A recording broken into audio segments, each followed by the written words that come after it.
Summer of 2023. I was in my room. No plans, no nothing. Jack shit to do but browse the internet on my computer. And that's when I found it. A disturbing video games iceberg. Now there's a good waste of an afternoon.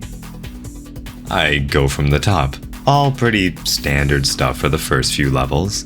I'd played, or at least heard of, almost all of them. Stuff like Resident Evil, Manhunt, Eternal Darkness, Sad Satan.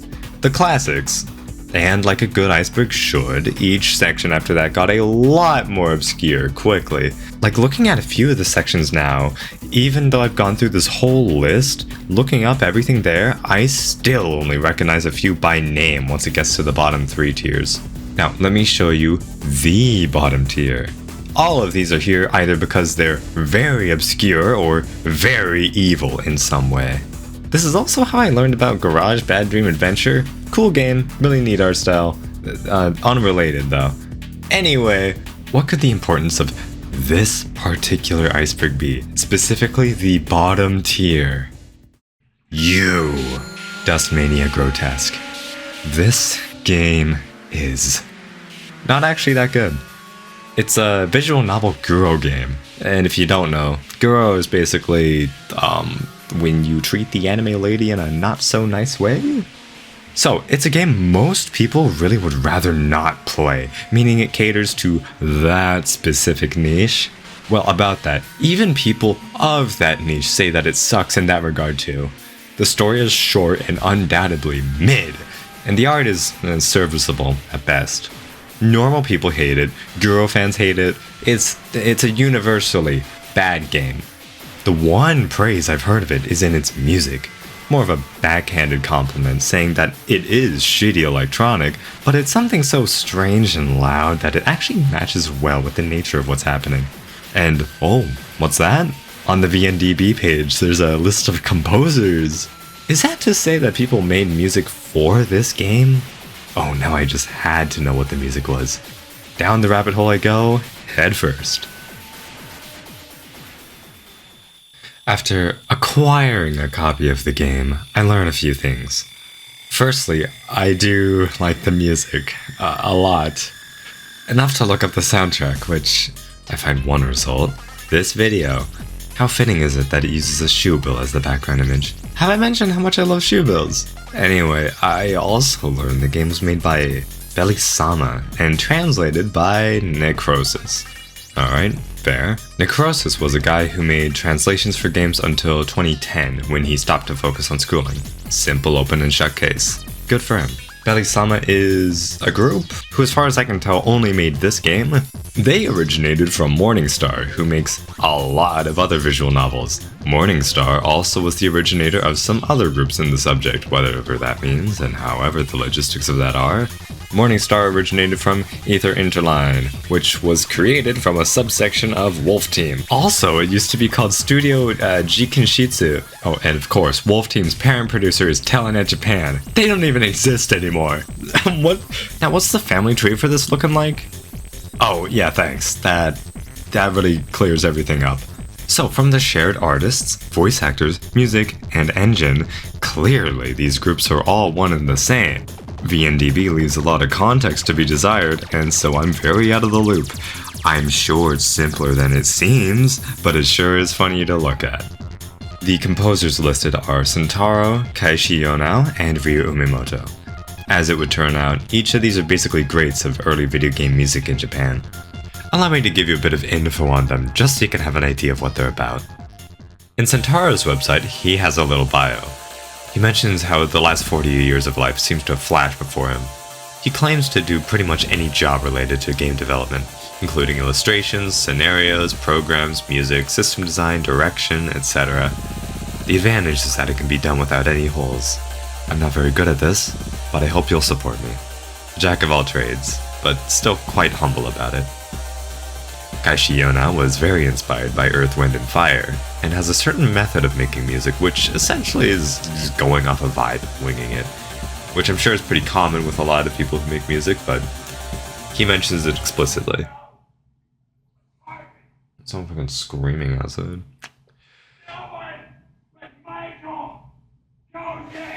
Hang on.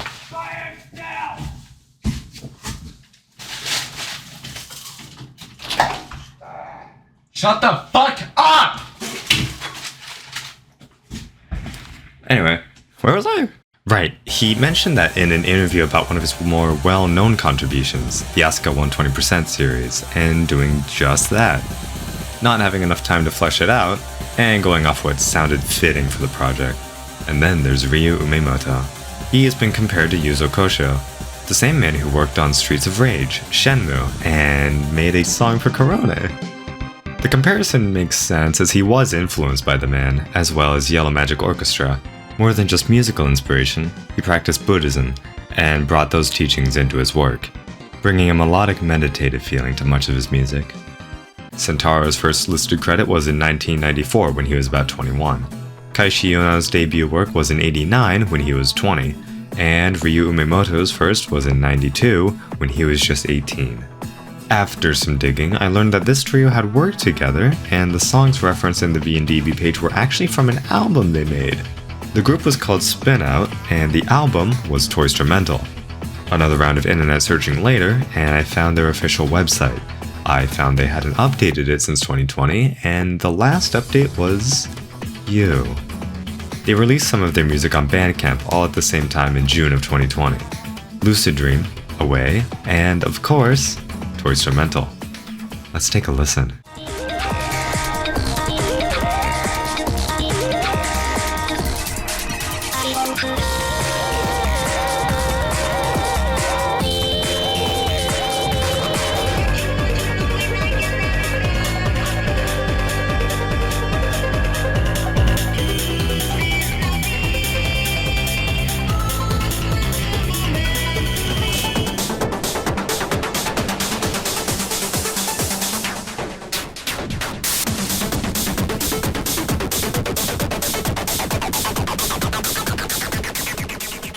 Now, this is gonna sound cheesy, but this was game-changing for me.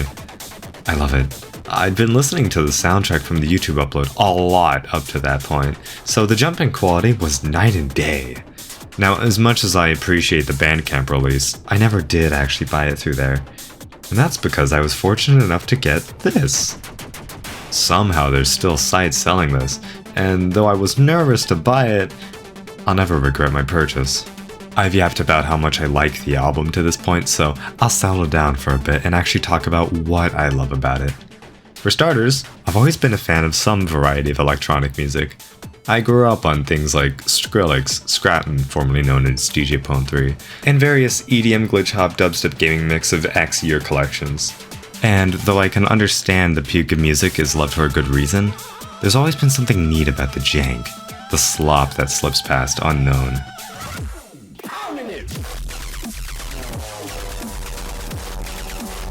And I think that's what draws me to this. It's niche, it's very divided in people's views on it, and it was made entirely on the DS.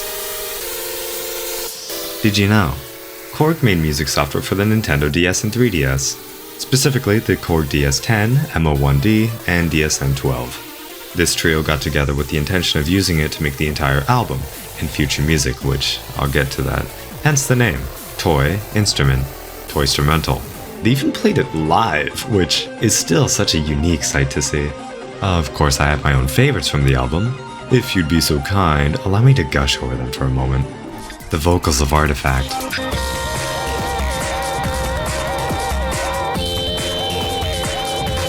That eerie single high-pitched note of Gene Belief, playing even as the rest of the song ramps up in excitement. The scary and aggressive intro of Mark, which rewards the listener for sticking with it as it eases more and more into a total banger. And my personal favorite, Spin. I mean, hell, it's been the alarm on my phone for a couple years now. It has a lovely bass line and uses the world-acclaimed Amen break. And if it's not that, it's something similar. Also this one bit at 106. This song alone brought me to love Ryu Umemoto and his music, and really pushed me to originally buy the album, and to actually learn about the background of all this. Without this song, I probably wouldn't be making this video. I may have less shoe bills plastered across my room, and I wouldn't be searching for more to this day. Because as any good dipshit who's clearly fallen too far into a rabbit hole does, I needed more. This DS music, this obscure Japanese electronic, more Toystrumental. Oh hey, so they didn't stop there. There was a Toystrumental 1.5 and then 2, which included many other musicians using the same software. 2 is mostly just an expanded version of 1.5, though there are some differences. Well, that would be pretty awesome, and although it's not on Bandcamp like the first, I'm sure there's somewhere still selling it. Yeah, that sounds about right. The official website lists a few places you can order it online, all either out of stock or they just don't list it anymore. Makes sense, it was released in 2008. Only other way to get it was at Comic-Con when it released, and guess what? It's not 2008. Even searching a bunch of other sites that sell various stuff from Japan, new or resold, nothing. I even ended up on this one site, Soulseek, which basically is a peer-to-peer file sharing network, mostly for music. I mean, I guess while I'm here I might as well message a few people who have Toystrumental, just to see if they know anything about it. Anyway, one site that was listed, Surugaya, actually did jump scare me by having 1.5, so let me just alright, cool. Anyway, this whole search is something that I've gone through at least twice a year, ever since I first found out about Toystrumental back in, middle of 2023. And it has just become my white whale. Like, I don't know where the fuck to find this. And still, somehow, this is the first time that I've even found 1.5, because it was the only one being sold, used by one person. It is now out of stock. So whoever was selling it, thank you so much. Still means I need 2, but this, at least, is wonderful. Well, while I wait for responses in the delivery, I've got this bit that I can finally explain. It's not much of a joke, and only I and like one other person would really know the reason behind it, but now I can explain it here because I'll never have a better time to do so. So here's the bit. What does that mean, actually? Does the name have any meaning? Dustmania? No. Isn't that like one album? The album is not called Dustmania. What do you mean? What's that one meme for like, hey guys, Dustmania! No, what I'm Not called. what I'm called. What's your favorite candy, Nils? Favorite candy? Yeah. Well, for the longest time I would say Kit Kats, but now I'm not sure. Oh, you actually like Kit Kats? I like Kit Kats. I think they're fun Kit to Kats are break. fucking bomb. They're fun to break in half. Yeah, I like the white chocolate. Oh, so the gore man likes the Kit Kat because you can break it in half. Okay, I get it. Hey, Nils, do you like Oreos? I was still like hung up on the last thing, so I thought you said like Dorios for a second. Is that a new one? I haven't seen that one. Wow.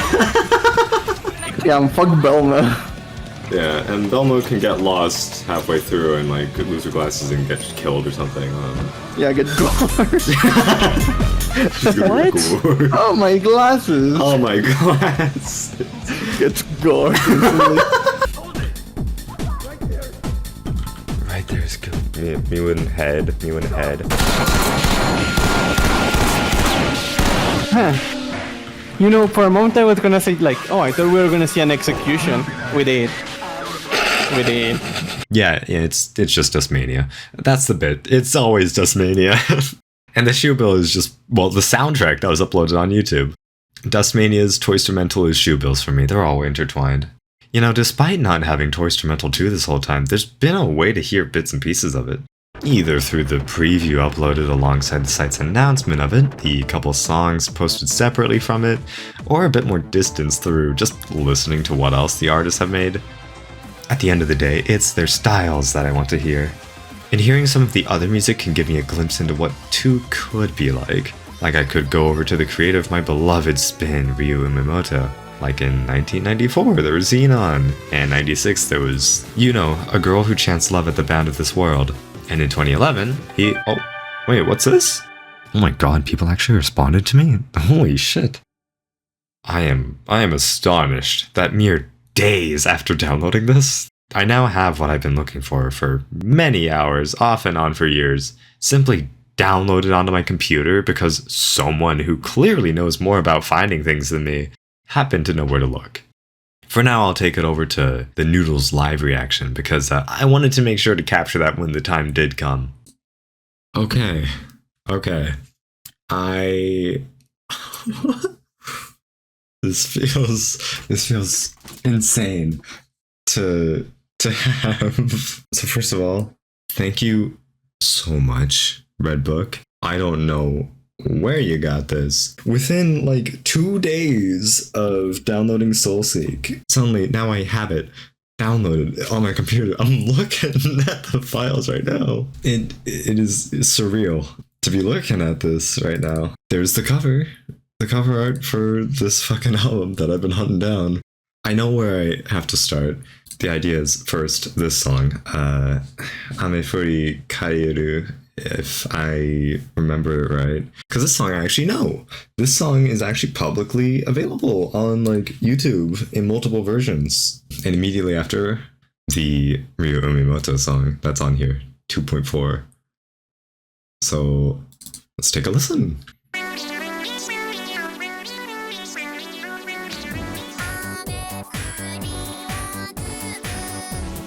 It's so nice to actually be able to hear it like properly.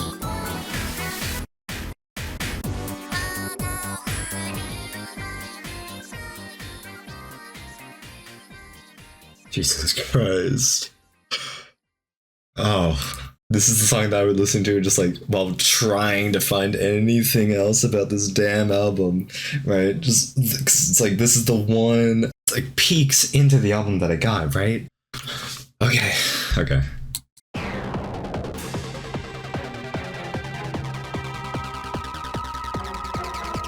It's not at all what I was expecting, by the way. What the hell? It's this really weird blend of like orchestral and electronic. I think I'm starting to see the vision. It'll grow on me. Yeah, I was not expecting that at all. That was a surprise. Yeah, I think I'm getting the like Half-Life 3 effect a little bit, where it's like I'm so hyped for a thing for so long that I finally have it here, and I think the yearning for it may be more exciting than actually getting it and being able to listen to it for the first time, which is really upsetting to say. It doesn't make me feel good. It makes me feel very icky, sicky, evil. That like, oh yeah, this thing that I've been wanting and searching for years. Yeah, it's alright. Yeah, I know it's gonna grow on me. That's the thing. I know this is gonna become like one of my favorite albums. I doubt it will peak Toystrumental 1, but it's like a piece of myself has been finally acquired. I can stop the hunt and be happy with what I have now. Yeah, that was a lot of fun to hear, I'm sure. Anyway, my copy of 1.5 came in, so I'll just do my part. And I never got around to a pretty important question I've been meaning to ask. Why is this album made as a love letter to this unique software and the beauty of a group like these three included in a Guro game? I mean, my assumption this whole time has been that the developer needed some background music and a friend happened to have the album and was like, hey, maybe this would work. And the developer went, sure, throw it in. But I never actually had any confirmation. Oh my god, they knew. They not only endorsed it, but they helped with it. The singer on one of the songs wrote the story, and the artist did the album art? Those flyers for the events? He made the art for the game? What the fuck? I've had Dustmania on my desk all this time. Wait, I still can't find any information on Belly-sama, but with how much that's shared between all these games, the same writers, many of the same artists, so many featuring the music of these people, and with Sentaro's self-proclaimed ability to do everything under the sun when it comes to game development, no, I can't just assume things. Maybe. I just wish Belly-sama's website was accessible. I mean, even in the Wayback Machine, I can't get past the first screen. Well, whatever. I've gotten so much more out of this than what I'd hoped for already. I think this is one bit of information I can live without. I mean, I would ask the creators, but I'd already tried a while ago when asking about any way to get Toystrumental 2, to which I got no response. Ryu Umemoto seemed to be pretty cool with being open about what he likes, though. And but unfortunately I can't ask him either. I didn't want to ruin the mood earlier, but it's important to go over this at some point, so here you go. Ryu Umemoto, born February 18th, 1974, passed away from illness in August of 2011. His death was felt across the world, in memorial articles and playlists and collections of his best work. Ryu Umemoto was held some time later, which Spinout shared many pictures from the event. His name will never be forgotten, I'm sure of this. I'm just a drop in the hat of the excessive impact he's had on so many lives. I'm just happy that I also got to experience what he made, even if it was more than a decade after his passing. So thank you, Ryu Umemoto, for everything you've done for this world. My life and countless others have been forever affected by your existence.